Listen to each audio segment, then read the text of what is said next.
It has been no secret to years Disney and especially Pixar has been struggling. Okay, Inside Out 2 nabs 12 million in previews. So it seems that this movie is quote unquote overperforming the $90 million expected. It was kind of strange, like even like why would this why would a movie that had such hype and anticipation coming for it underperform the first movie so much? But it seems that the previews and I could still call it, well, anything with Disney is probably a kids movie, but yeah. But actually not every Disney movie is a kids movie. Marvel movies are not kids movies, but yeah.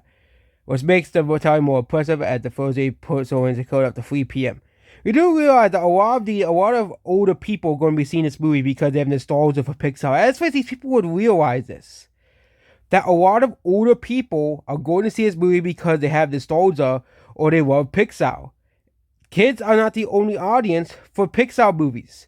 A lot of older people like Pixar because a lot of Pixar movies, at least used to, contain a lot of deep themes and stuff. Not really anymore, but Pixar had a lot of these really great and deep movies that they released. We had movies like Ratatouille, Monsters Inc., and Toy Story trilogy. But it seems that ever since 2011, Pixar has not really had. They have captured it several times, but they have not really captured the spark as they used to. Okay, now sequels are saving the day.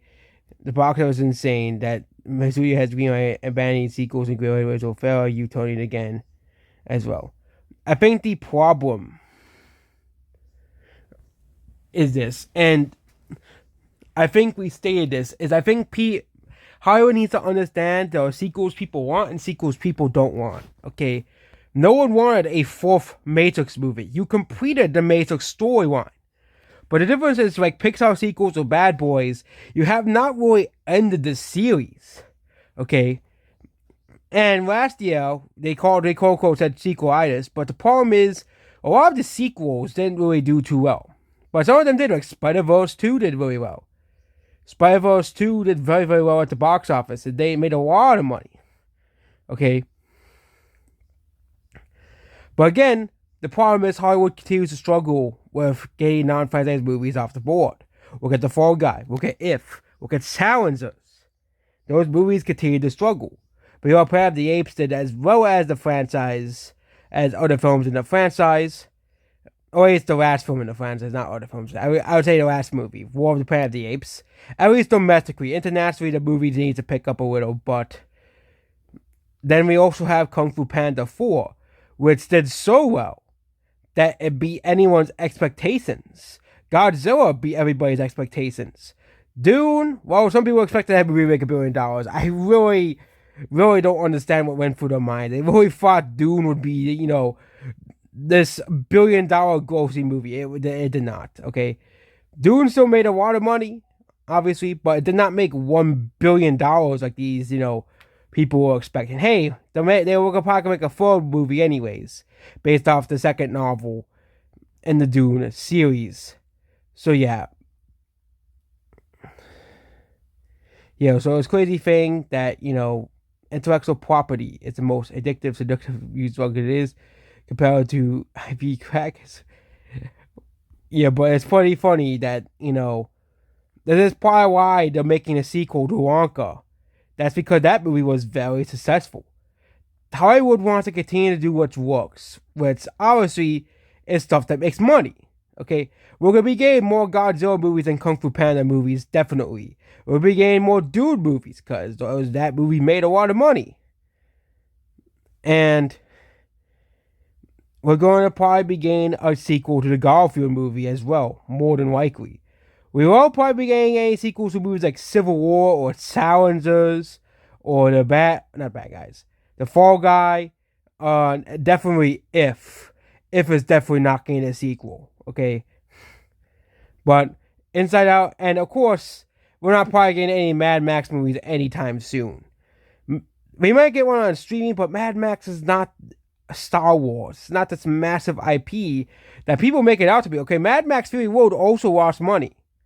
Okay, And they really thought that they would continue. It's kind of like them making a sequel to Alita Battle. I know a lot of people want to see like, we need a sequel to that. Okay, you guys also wanted a sequel to Mad Max Fury Road.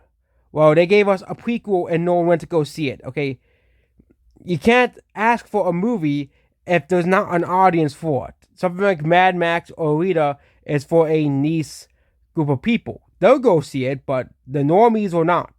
Gotta give release movies that the normies will go see. And also could cover Despicable Me for later, but apparently it seems that the box office is recovering.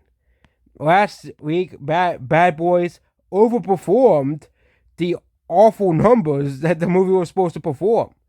Bad Boys was only supposed to open to 75 million globally. Okay, and it was only supposed to open to like $30 million domestically to 40 million. That would have been awful numbers. But the movie outperformed both domestic and international sales. It seems with Inside Out 2, it seems that one YouTuber was right. Inside Out 2 opened over, it's going to open to over $100 million. So it seems like with Bad Boys, it seems that we have another miss by the quote-unquote box office gurus that always try to predict the box office, because it's funny, Dune underperforms, quote-unquote, but then how you have Kung Fu Panda overperforming, you can say, but it's a kid's movie, of course it's going to overperform. Then you had Godzilla overperforming, and they're like, what? Why is Godzilla, a movie that's supposed to open to $50 to $40 million, opening to $80 million? Double what's expected. Okay. And then you had Bad Boys overperform. The only movie that really underperformed is Mad Max. And that's because it's woke garbage that no one wants to see. I'm not really going to defend Inside Out too, but Mad Max was more of that woke girl boss crap that no one wants. But it seems that this will join the Pixar movies, which I'm not too surprised if this movie opens to $100 million, because a lot of people did like the first Inside Out movie. The first Inside Out movie, we're talking about the first movie, not the second movie. The first movie had really great reviews. I actually, saw it a couple years ago. I was like, this is a pretty good movie. I thought the emotions were pretty funny. I thought that the whole dynamic between all the emotions were pretty funny. Apparently, this is supposed to be funny. The second movie is supposed to be funny too. So yeah. Well, they had like depression in it, and they had anxiety into the movie. I think that one's supposed to, or is either depression or boredom. But yeah, they add like new emotions to it, and it makes the movie more funny as well. But yeah, Inside Out 2, apparently people want to go see it. So apparently they keep losing. For once, Rotten Tomatoes gets a success, because Rotten Tomatoes has been struggling with their movies they keep promoting up, like Mad Max. It seems like no one cares about Rotten Tomatoes. It's like almost no one cares what Rotten Tomatoes thinks.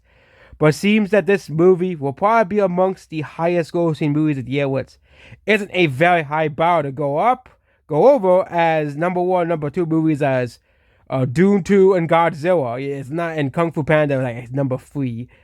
It's not a very high bar to jump over, but Inside Out 2 apparently is a pretty successful movie. And of course, I covered the full box office here as well. So, Envy is in this movie. Envy. They brought in Envy to this movie. One of the 7 deadly sins. Anxiety, Oh, it's embarrassment. It's not even boredom or depression. It's embarrassment.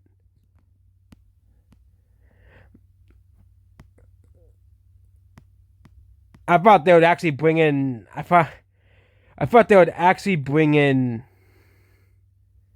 depression or something, or boredom. But they don't have an emotion for boredom. You'd probably be like saying they're being super bored and unhappy. Inside Out 3, we get reduced to boredom. Yeah, so Disney For once, it's like this last couple of years of Disney, they have been struggling to have this massive hit. The closest they have had, okay, besides Guardians of the Galaxy, which actually was a box office hit, was Planet of the Apes. That movie made a lot of money. It didn't make enough money to break even, but it made a lot of money. It'll probably do a lot of money on Disney Plus and make a lot of money on streaming, physical media, and of course digital sales. But yeah, what do you think about Inside Out 2? The movie has just released. Apparently, it has an 8.1 on IMDb. Of course, IMDb isn't not really the most reliable source of information because sometimes they give some weird movies high scores. Like some weird movies, for some reason, get high scores, and it's like I don't really like this movie. And a lot of people said, this movie's okay, and IMDb gives it like a high score.